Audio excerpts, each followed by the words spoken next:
आज हम बात करने वाले हैं ऐसे सिस्टम के बारे में कि जो कि पौधे को पोषक तत्व भी प्रदान करे आवश्यक, और जब एक बार हम पौधे को पानी दे दें तो उसको बार बार पानी देने की आवश्यकता ना पड़े, और पौधा कि में यदि पोषक तत्व की कमी है वो पूर्ति हो, और आसपास पौधा जिस समय लगाए हैं उस समय आसपास बैक्टीरिया, वायरस या जो है पादप जो कारक होते हैं, सूक्ष्म जीव होते हैं, वो आसपास ना रहे। अगर आसपास मौजूद भी हो जाते हैं तो वो ऑटोमेटिक नष्ट हो जाए ताकि पौधों की सुरक्षा हो जाए। तो इसके बारे में बात करेंगे कैसा सिस्टम है। तो देखिए इस सिस्टम में हम क्या कर रहे हैं। सबसे पहले हम इस सिस्टम में एक मॉडल मैंने तैयार किया है। वह वास्तव में ज़मीन का गड्ढा होगा, लगभग 1 फीट गहराई का हम गड्ढा खनेंगे, और 1 फीट गड्ढा करने के पश्चात उसके बाद हम लोग बीच में एक गड्ढा और करेंगे, और इस गड्ढे पर क्या करेंगे, ये बांस की जो है कमची लगा करके एक सिलेंडर का बेलनाकार एक खोखला हिस्सा बना देंगे, और इस खोखले हिस्से में ही पौधे की जड़ को लगाएंगे। और ये वाला हिस्सा जो है ज़मीन का निचला वाला हिस्सा है, और इस जो जाली हम बनाए हैं बांस की, उसके बीच में गैप हो जाएगा। ये गड्ढा और ये जाली उसके बीच में, इस गैप में हम देखिए यहाँ पर इस पर दिख रहा होगा नारियल का बूच, कागज के टुकड़े इत्यादि डाल देंगे।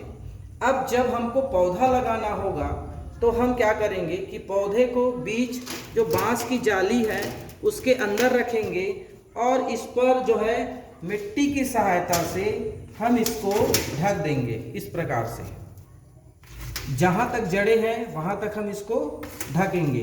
ढकने के पश्चात अब हम क्या करेंगे कि जो बांस और इस गड्ढे के बीच में जो गैप है उसमें नारियल के रेशे और कागज के टुकड़े हैं। इनका मुख्य काम ये रहेगा कि जब भी हम पौधों को सिंचाई करेंगे तो ये कागज के टुकड़े और नारियल के रेशे जो है बीच बीच में सरंध्र हो जाएंगे, और बहुत अधिक मात्रा को सोख के रखेंगे। सोख के रखने से ये होगा कि जब भी पौधे को पानी की ज़रूरत होगी यहाँ से वो नमी बनाए रखेगा, और आसानी से इस बांस के जाली में से वह ले लेगा। अब हम क्या करेंगे कि यहाँ पास जो ये बीच में गैपिंग है उसमें ये जो अमरबेल होता है, परजीवी होता है, और यह परजीवी क्या होता है, पौधों के ऊपर पाया जाता है पैरासाइट के रूप में, और इसकी जड़ें नहीं होती हैं। अर्थात यह पेड़ पौधों से डायरेक्ट पोषक तत्व जो है ले लेता है, और इसमें नाइट्रोजन, फास्फोरस और पोटेशियम प्रचुर मात्रा में होते हैं। तो इस बीच वाले भाग में जब हमने अमरबेल के टुकड़े डाल दिए हैं और इसी में हम फिटकरी डाल देंगे, फिटकरी क्या करेगा, जो अमरबेल है उसको गला देगा, और फिटकरी में स्वयं पोटेशियम एल्युमिनियम फास्फेट होता है। तो इसमें स्वयं पोटेशियम और फास्फेट तो है ही है जो पौधे के लिए आवश्यक है। नाइट्रोजन और फास्फोरस और पोटेशियम भी अमरबेल से क्रिया से मिल जाएगा, और इसमें हम क्या डाल देंगे, गोबर के जो खाद होते हैं उसको भी मिला देंगे। और जब इस प्रकार से पौधे जब हम लगाए हैं, जब पानी, अब उसके बाद में थोड़ा सा रेत जो है हम इस बीच वाले भाग में ढक देंगे। रेत ढकने के बाद हम यदि जब भी पानी की सिंचाई करेंगे तो यह पानी हम दोनों के गैप वाले हिस्से में डालेंगे ऐसे। अब गैप वाले हिस्से में पानी डालने से होगा क्या, यह पानी की अधिकांश मात्रा बहेगी नहीं, यह जो है कागज के टुकड़ों और नारियल के रेशों के द्वारा अवशोषित कर ली जाएगी।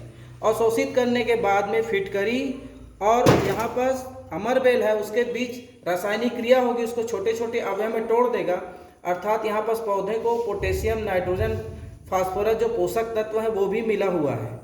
अब यहाँ पर इसमें घुल करके यह पानी ऑटोमेटिक ही ये जो जाली है बांस की उसके पार जाएगा, और बीच में लगा हुआ पौधा है उस पर जाएगा, और आसानी से यह जो है बढ़ने लगेगा, और इस प्रकार से आसपास यदि सूक्ष्म जीव होते हैं तो उसको भी नष्ट कर देगा। तो ये हमारा एक ऐसा सिस्टम है जिसमें हमको पोषक तत्व बीमारी से बचाएगा और पानी की सिंचाई कम पड़ेगी।